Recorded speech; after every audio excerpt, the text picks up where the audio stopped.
And Mona, you're more supportive of this intervention, but you have a totally different take from Congressman Sestak on whether the U.S. should be leading this.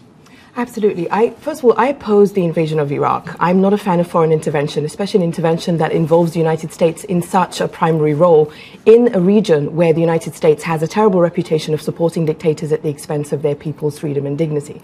But in this case, I supported intervention, and by the international community. I think the United States should play a much lesser role than others in that coalition that has attacked Libya. I think that it was a good thing because it was in answer to a call by the Libyan Transitional National Council, which I recognize as the representative of the Libyan revolution.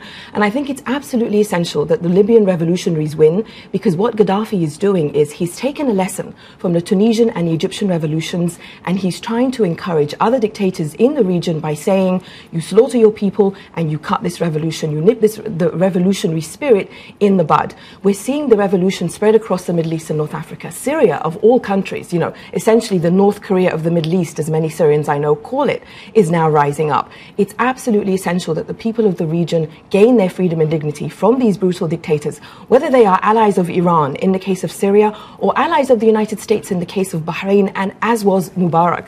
So I support this intervention, but I think it should be an international one with the US playing a much lesser role than other parties involved. And Jeff, step back from the criticisms for a second. What has the United States and this coalition accomplished already? Well, look, there are profound reasons to be ambivalent about this. There are profound reasons to be opposed to it. But one essential thing that has to get mentioned is that Gaddafi, a couple of weeks ago, was poised to go into Benghazi and slaughter 5,000, 10,000, 20,000 people. We don't know. But he said he was going to do that. And because of our intervention, he wasn't able to do that. And that needs to be the baseline understanding of the conversation at this moment, I think. I mean, that's Gaddafi's job is not to make it easy for us. He presented a set of very, very difficult options. But so far, this has actually worked. George, you heard Secretary Gates talk about how this was not a vital interest, Libya. Do you think in any way he's trying to distance himself from this? The reports are that he was recommending against this intervention. I'm sure he recommended against it because he, more than anyone else, and the Admiral knows about this, understands how stressed our military is after 2 other wars in that region. I'm sure he was against it because he is a realist in foreign policy school. No one can say that Libya is as important to us as Yemen or Bahrain, for example. Now, this obviously creates problems because they have their own difficulties with their people. I tend to agree with you that although I think we're doing the wrong thing, I think the president's doing the wrong thing in the right way, which is to say step back and let others, for a change, shoulder some of the burden. But the question is what you pose, Mona, which is what is the reaction to the United States where we are viewed in many ways in a toxic way?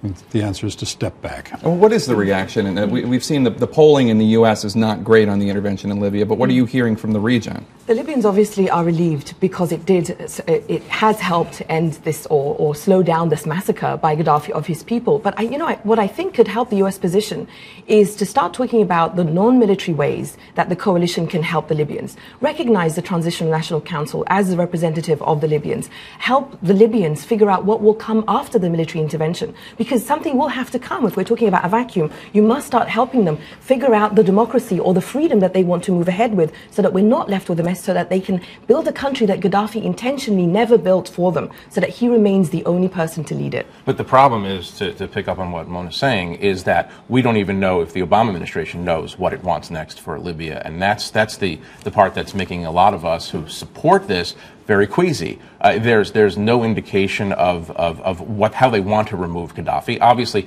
Gaddafi can't stay in power, and we won't be able to call this a success if Gaddafi stays in power. But we haven't seen much in the way of straight talk about what comes next, and that's very problematic.